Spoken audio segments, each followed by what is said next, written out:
Praise the Lord. നല്ലൊരു പ്രഭാതം ദൈവം നൽകി തന്നെ നമുക്ക് സ്തോത്രം ചെയ്യാം. ഈ രാവിലെ സമയത്ത് ദൈവത്തിന്റെ പരിശുദ്ധാത്മാവ് നമുക്ക് നൽകുന്ന ആലോചന 55 സങ്കീർത്തനം 22 വാക്യം. സാംസ് 55 വേർഡ്സ് 22. നിന്റെ ഭാരം യഹോവയുടെ മേൽ വെച്ചുകൊള്ളുക, അവൻ നിന്നെ പുലർത്തും. നീതിമാൻ കുലുങ്ങിപ്പോകുവാൻ അവൻ ഒരു നാളും സമ്മതിക്കയില്ല. നീതിമാനാണോ? കുലുങ്ങിപ്പോവാൻ സമ്മതിക്കയില്ല. ആമേൻ. നിന്നെ പുലർത്തും.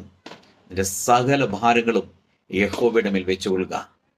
ഭീതിയോടെ, ഭാരത്തോടെ, പ്രതികൂലത്തോടെ, പ്രതിസന്ധിയോടെ, ഡിപ്രഷനിലായിരിക്കുന്ന ദൈവത്തിന്റെ മക്കളെ, നിങ്ങളെ നോക്കി കർത്താവ് പറയുന്ന കാര്യം ഇതാണ്: നിങ്ങളുടെ സകല ഭാരങ്ങളിലും നമ്മുടെ രക്ഷകനും വീണ്ടെടുപ്പുകാരനും നമുക്ക് വേണ്ടി മരിച്ച് അടക്കപ്പെട്ട് ഉയർത്തെഴുന്നേറ്റ ഇന്നും പിതാവിന്റെ വലതുഭാഗത്ത് നമുക്ക് വേണ്ടി പക്ഷപാതം ചെയ്യുന്ന ഒരു യേശുവുണ്ട്.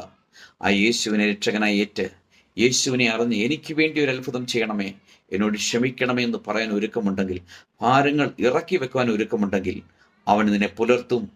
നീതിമാൻ കുലുങ്ങിപ്പോവാൻ അവൻ സമ്മതിക്കില്ല. ആ യേശുവിന്റെ കരങ്ങളിൽ നമ്മളെ നമുക്ക് സമർപ്പിക്കാം. നല്ല കർത്താവെ, നന്ദിയോടെ സ്തുതിക്കുന്നു, സ്തോത്രം ചെയ്യുന്നു. ഈ രാവിലെ സമയത്തിനെ കേൾക്കുന്ന എല്ലാ പ്രിയപ്പെട്ടവരെയും തിരുവെഴുത്ത് പ്രകാരം പിതാവിന്റെയും പുത്രന്റെയും പരിശുദ്ധാത്മാവിന്റെയും നാമത്തിൽ അനുഗ്രഹിച്ച് പ്രാർത്ഥിക്കുന്നു. പ്രാർത്ഥന ഘടനായി സ്തോത്രം, യേശുവിന്റെ നാമത്തിൽ പിതാവേ, ആമേൻ.